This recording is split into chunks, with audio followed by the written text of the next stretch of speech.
welcome back to Atmosphere and Conversation. What's up, guys?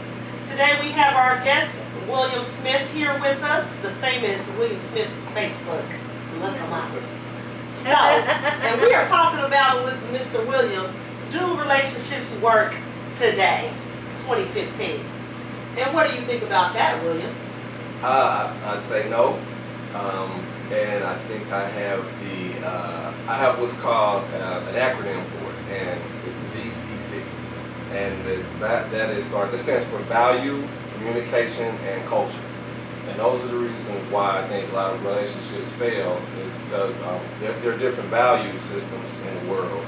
Everyone has their own value system, and I believe that in a lot of instances, when you meet someone, the initial interaction is all physical. Okay, I mean, especially with men. Right. Men are they look at the physical. Women a little bit more deep, but when you go back and forth with two parties, when you dig deeper and you start dealing in communication, you'll find that there are different values. And the problem is people don't actually investigate those values and initially enough. Right. People will have a tendency to sleep with each other, I think, a little too soon. Right. And what happens is, especially with women, when you start having intercourse, you'll have an issue where the woman will become more emotionally attached. Exactly. Whereas the man won't. So what happens is you already have a mismatch of value system, because the man's not usually attached as the woman is emotionally. And then you start, in time going on, and you actually do start communicating. If you do, in most cases, right, you'll find that the two different parties are just end up finding out maybe at the end of 2, 3, 4, 5 years that they were two totally different people. They had two totally different values. Right. So let me ask you a question. You keep speaking on communication. What do you mean by communication? Are you talking about text? Are you talking about email? Are you talking about physically picking up the phone, or in person talking? Listening. What are you talking about? I'm talking about learning a person. You have to learn about a person. Right. You have to learn about that person. Like I said, the main thing is values. You know, if you are a person, when you meet someone and you talk to them, and you're saying, okay, are you is your parents married? Do you intend on being married? What are your values? People don't find out what. Right, the values are not really there in America right now with exactly. people. Like, they don't have the values, the morals in the structure, I believe. Right, and then culture. People don't understand culture and the influences on people. Right. If you're two different cultures, I mean, everybody lives here in Indianapolis, but you could have blew up in the South. Right. And then moved here, and I met you. Right. You may have a totally different culture. Your culture may have created totally different values than I have. The Southern values are family. Right. Northern values are self. Right. So you can have two totally different. Like I might say, well, I like Southern women because she cooks, but she's family oriented. I might just be like, I'm out here just trying to find me somebody to look good, that's gonna cook for me and be there when I call her at 3 o'clock in the morning when I leave the club. So I think there's a big difference. So those relationship goes 3 o'clock in the morning? Well, no, it doesn't. No, but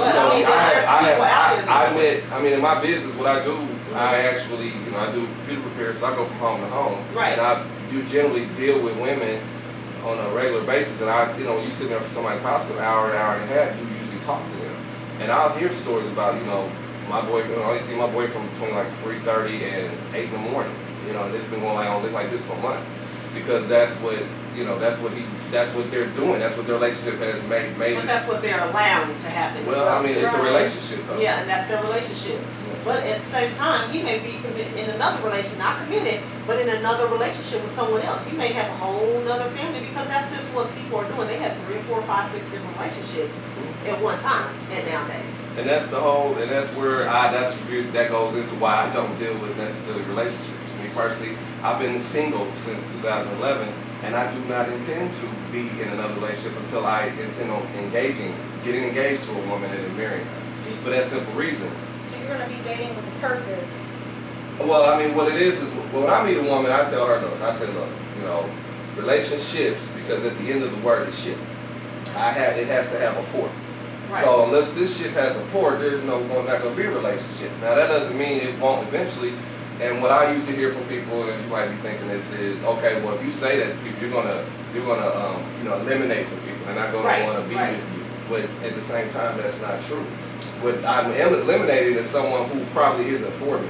Because Okay. the person that is for me, the person that God intended for me to be with, that one, like they say it's only one person for you, supposedly. If you get married, if you don't get married 4 or 5 times, there's only one person for you on this planet. If I tell you that, that shouldn't deter you from, if you're really interested. Right, exactly. Now you have situations, of course, where you have people that are lonely or stalkers and all that, but that's the reason why you don't also engage in a true form of relationship either. But I guess my point is, I tell women this, and I say, look, when we're together, we enjoy each other's time. When we're not together, you're free to do what you want to do. Just respect me. Don't put my business in the street. I won't put your business in the street. And when we're together, we'll enjoy each other and we'll enjoy each other's company. Right. And I have not had a problem yet because it's based off of truth. Right. A lot of Because times, you tell them the I truth tell them from day absolutely. one. Right. And see, when you tell someone the truth from day one, they feel that builds a trust right there. That's the beginning of a relationship, if you ask me, is the trust. The trust, the communication, and finance. That's my motto. And it's similar to yours, but it's just a little bit different. But I do agree with what you're saying. Like those things that you're talking about, yeah, people are not following those. But I feel like, when you say culture, are you talking about like, tell me more about that. culture, there's different cultures all over the world. Right. Like I've been studying foreign relationships in the Middle Eastern, because they don't believe in dating. Okay. And then there's Right. benefits to that, and there's flaws. The benefit, like they don't have a problem with a lot of issues with pregnancy, like how we have it, especially in the African American community. Teen pregnancy. Not teen pregnancy, but just pregnancies out of wedlock, because Right. their culture does not believe in dating. You know what I mean? Like just randomly dating. They Right. believe in you either you're supposed to be celibate or whatever, but you date with purpose. Like you date somebody, you start dating somebody, that means you're planning to marry them, and you That's talk the to their person, yeah, parents. you're going to marry that person. And you there's get no approval question from the about family it. and things of that nature. Okay. Of course, they will say that's probably this dating time that's probably outdated. Right. But to be honest, sometimes some things actually have a purpose, and that's why they should have never have changed. Right. But I just think in general, people are dating and they're dating with the wrong purpose. You have so many outlets with you have the media, internet, you have Tinder, you got Facebook, you got social media, all this stuff going on that actually does not help a real relationship. Right, because So that's where the tear down believes. So- I believe that's where the tear down with people in America. Americans are trendy people. So that's good that you're telling us about this of another country and how they do things, because in America they will say, oh no, I'm not going to do that. I'm not doing that because we're trendy. We want to do what everybody else is doing.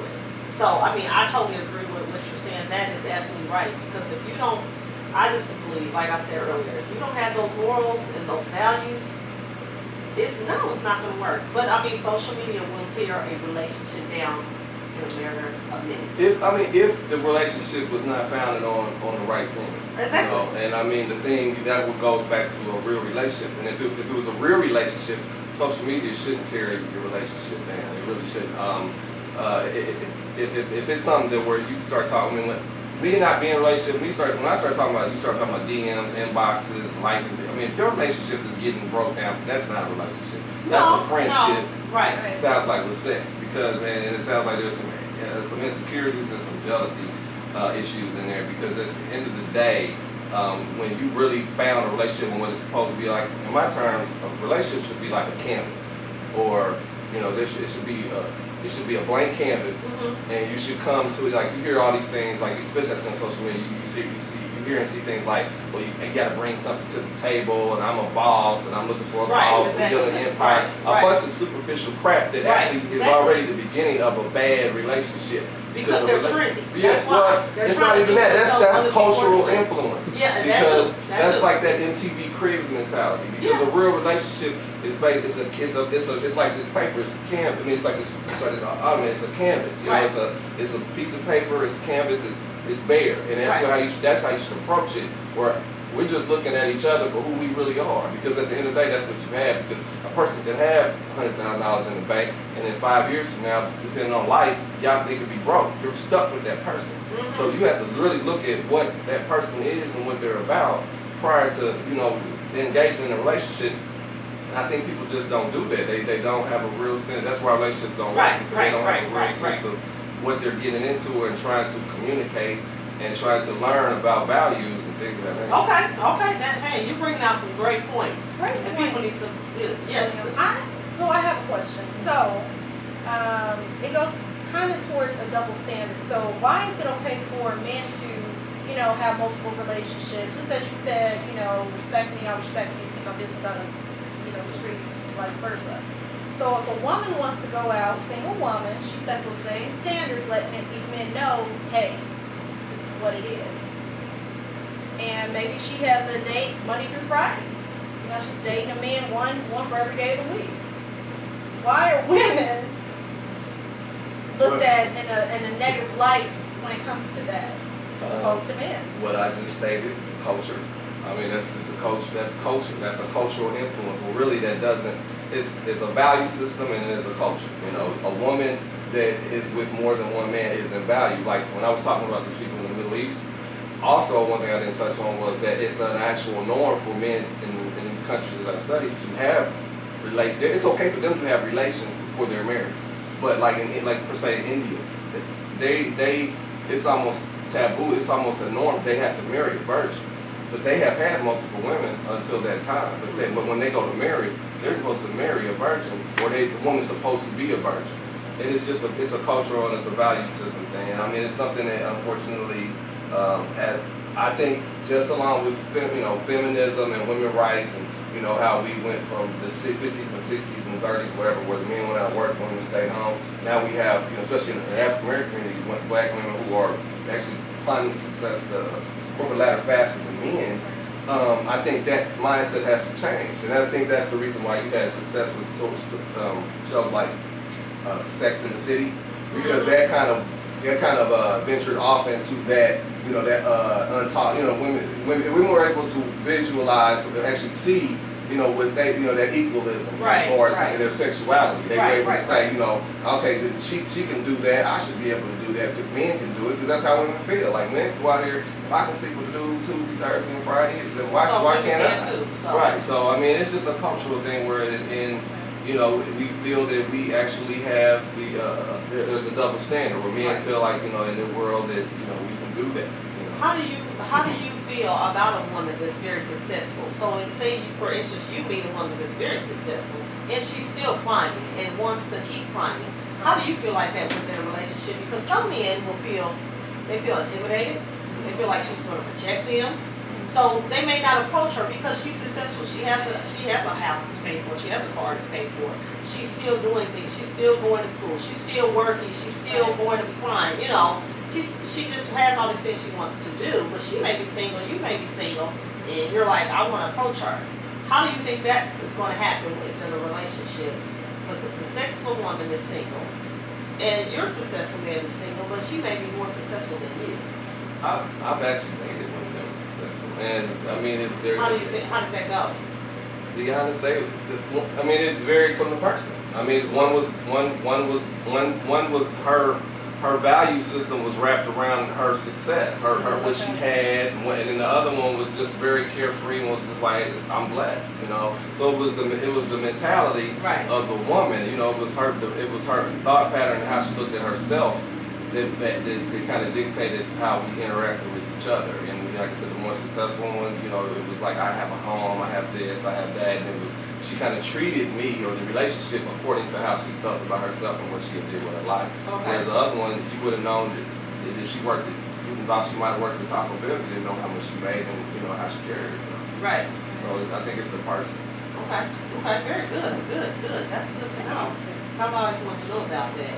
Now tell us about, we want to know more about, so when you go out there, you meet a woman, are you going to know that woman is for you when you meet her, or is this something you're going to take over time to know? How do you know? Well, it takes time to get to know someone. I mean, and that's the big thing that there's someone out there for Mr. Williams. It is. And I mean, the thing is right now, Mr. Williams I'm working on like my credit, I'm working on, I'm trying to pay off my car, there's certain things that I pick up in life and that I hold on to because they make sense. And when I was attending church on a regular basis, I remember our pastor talked about, he talked about how he had to keep marriage counseling. Right. I mean, because one thing I've always also done, because I've never been married, was I talk to married people. And I talk and I ask a lot of questions, and then he touched on it for a few weeks, and even in Bible study where he was talking about relationships, because he was having so many counseling sessions with bad marriages.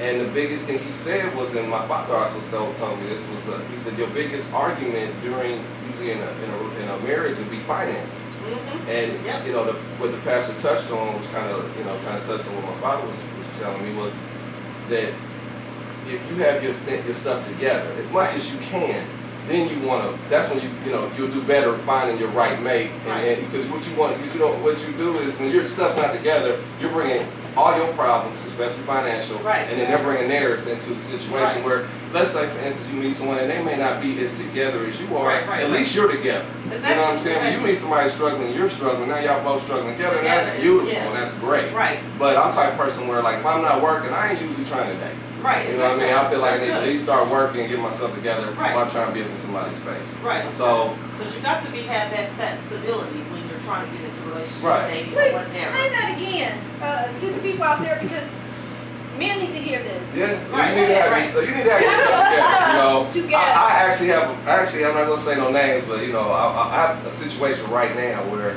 I have someone who's a close friend I've known since I was very young, and they live out of state. They wanted me to give them a ride to Indy, and so they can meet up with somebody else so they can hang out with them and do something. And everything was involved. I mean, and it's like I'm asking them questions like, you're working, why don't you get a car? You know what I mean? Or, Right, well, right. I just started working. I'm like, well, why are you trying to get all the way down here to meet up with somebody another else? That woman to doesn't make basically sense. hang out and interact with, when you need to really stay down there and get your stuff together? Then you can Right, drive up there and meet them on your own. I Get mean, yourself together it's- before you Don't try chase to. it. Like, people inconvenience themselves for other people, and you need to get yourself together before you go out here into a relationship.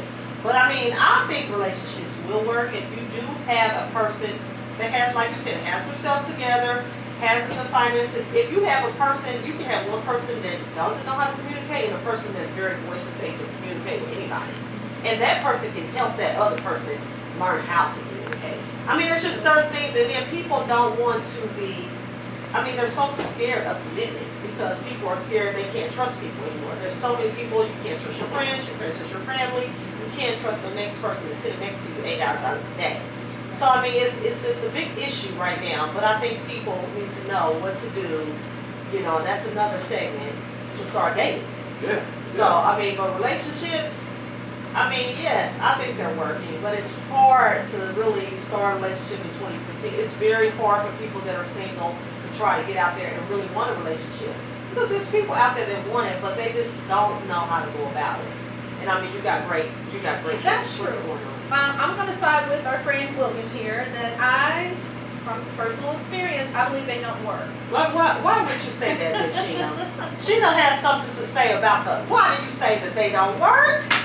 I believe they don't work because of the standards that women are setting today. Okay. Me being single, alone, and I go out, occasionally. Yes. And men are expecting something after date 1, date 2, date 3. They're just like, hey, what's going on? Have my baby and all that. I Ooh, don't Jesus, respond have to my that. baby. Have my baby.